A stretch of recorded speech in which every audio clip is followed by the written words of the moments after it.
In this tutorial I'm going to show you some of the steps that would be involved for either importing a sample from the sample list or else recording a sample of an instrument and then assigning it to the keys in a chromatic scale. So for this tutorial I'm just going to go ahead and press the sampling button, go to the sampling screen, select my microphone as the input and set the stereo switch to mono.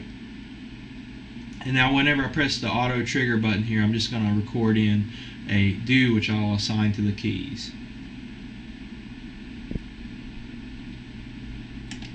Do.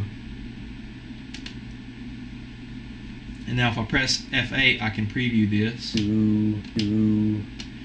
And let me go ahead and modify this just a little bit. You can see that the amplitude of the sample isn't quite as much as I'd like it to be. Let me go ahead and press F3, and then I'm going to press normalize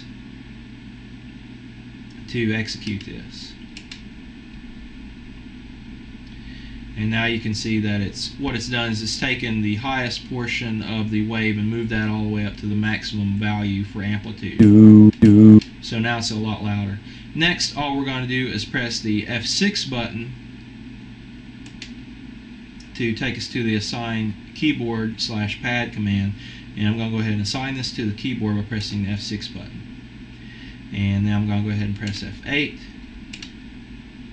And now if I go ahead and exit out sample mode, you'll see that there's a new patch with a star beside it. That means it hasn't been saved to the keyboard. Do. And I can actually play that and hear that. So what I would have to do if I wanted to save this is toggle back to keyboard mode, then do a write command from here and save this. Of course, anytime that you pulled up this patch, you would want to make sure and have that sample preloaded so that it would sound correctly.